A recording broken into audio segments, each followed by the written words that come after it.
Ready? Yeah. Okay.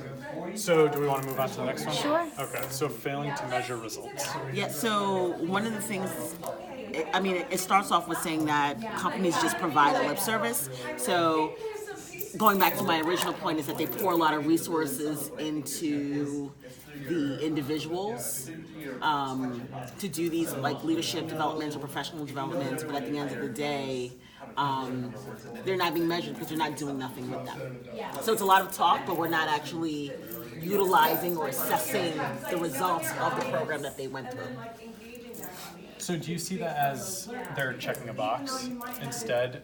I don't think it's just like checking the box. I don't think they're being intentional about the work that's been put in. So I think going back to the gentleman, I forgot his name with the hat, when he was saying like he went through Jeff, when he went through a program for 3 days, and it's like, all right, we went through this program for 3 days, but we're not measuring any results because we're not doing anything with it. And here we are, we have the same program next year, doing the same thing. Over the next 12 months, we haven't done any assessments. We haven't checked in with the folks who went through this program. So how can you actually measure much of anything? Yeah. Okay.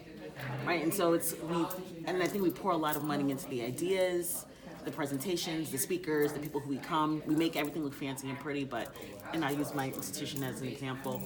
We do a lot of professional development towards the end of the year. We do a survey. I don't hear back from this person again until May. Yeah. And so it's kind of like, what happened to, like, how are we measuring whether or not this program is successful? How do you know, myself as a student affairs professional, if this actually is going to lend itself to the work that I need to do to be better, to give back to the institution? Yeah. We don't know any of that. Okay.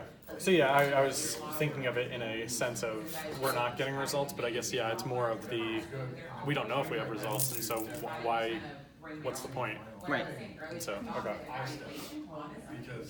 And I guess trying to figure out what are you measuring, because I think about, because I work in public education, we're always sending people off to, like, for example, use Harvard University. They have these 1-year master programs that are free for Boston Public School teachers, right? You can get a year master's for free if you go to Harvard, or if you get accepted. And it'll be interesting to see, because they have this partnership. Are these teachers coming back, making an impact on the students or on the schools? And I wonder, they're continuing this partnership, but no one's measuring it. So where's this money? Are they even, or maybe because, like he says, they're independently wealthy, they're just throwing money out and not really seeing if they're really truly producing teachers, leaders, or teachers of curriculum status. Like that's interesting. Well, I think that kind of goes into one of the sessions during the residency that I went to. It was about social justice education and social justice in education. And you can measure easily social justice education because all you have to do is say, this person went to this program, they're now social justice educated. But the real measurement should be in the social justice in education, because that's the results you're trying to see, is how are they putting what they're learning into practice.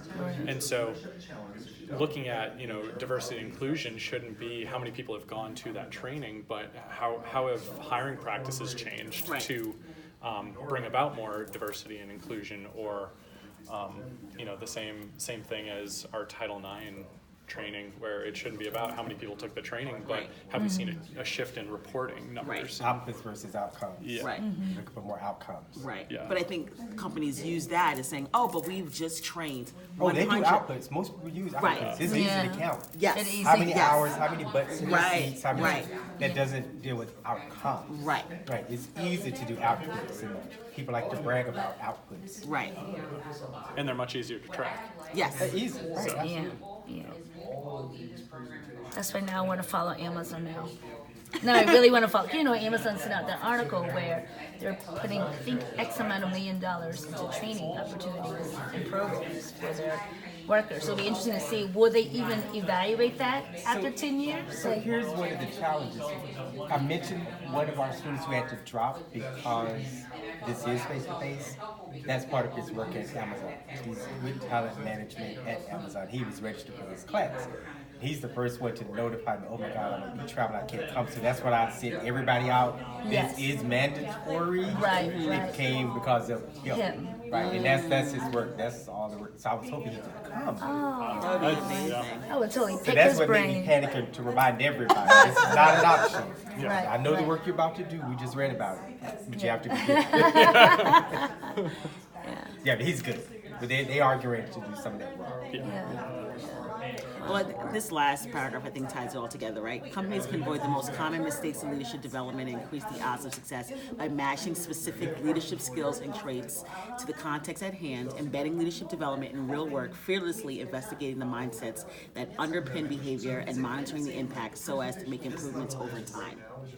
Yeah. Right? And so at the end of the day, if there were programs actually developed to match what your specific skill set was, Yeah. all of this would happen. We'd be able to measure results. We would have intentional conversations, and we would actually have projects or work that reflects into their real work. But not all programs do that. And so going back to, it's easier to measure the outputs than the outcomes.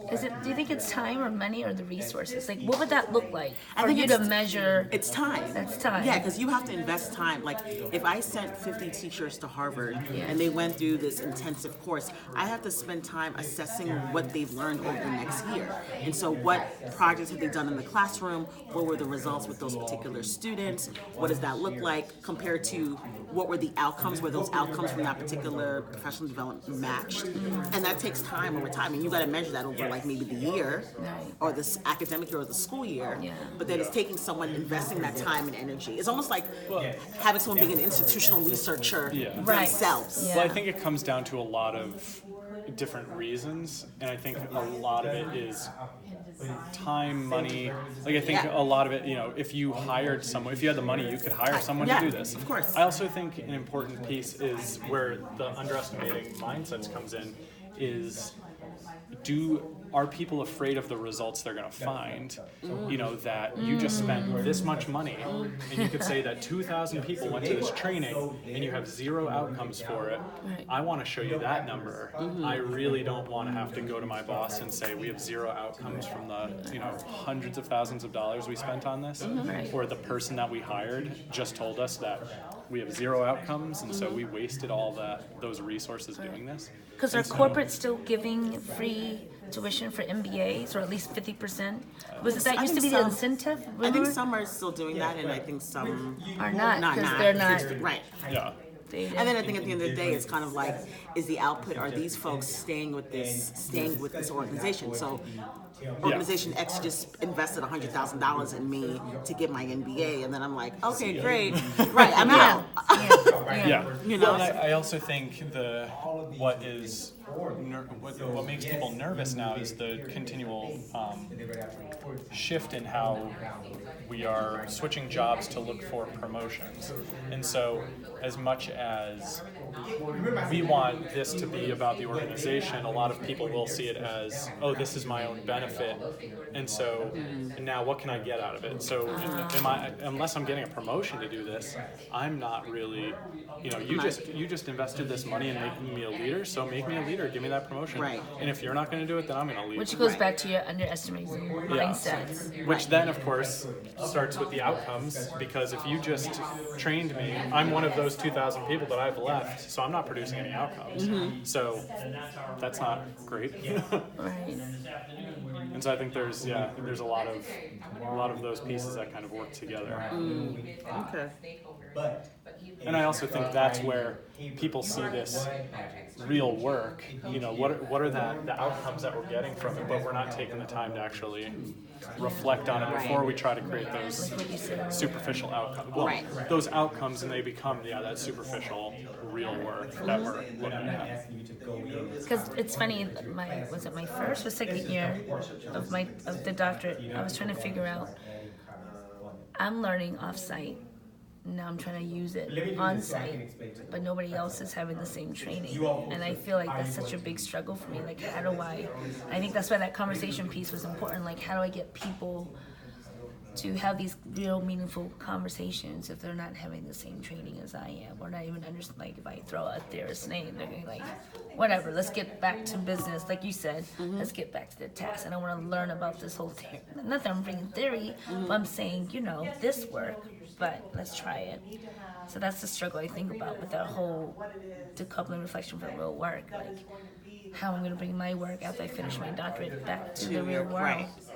And I think of someone, I just remember like an undergrad being an RA, and there was someone doing their graduate assistantship in higher ed, and he was learning about theory, and he's a vice president now. I love him to death. He's my good friend, but he was really trying to implement, like he was learning this master's class, and we were part of like a Greek council, and he was using us as like his subjects, and everyone revolted. It was like, what are you doing? Like Right. this doesn't make any sense. And so I was kind of like his ally, but at the end of the day, it's like you have to speak our language, Exactly. right? And I Yeah. think going back to like if you're bringing, once you've gone through this coursework, Yeah. you've written what you've written. Yeah. I think it's then bringing it to a language where the folks at your school understand it. Which what he says, meeting where people are. Right. Yeah.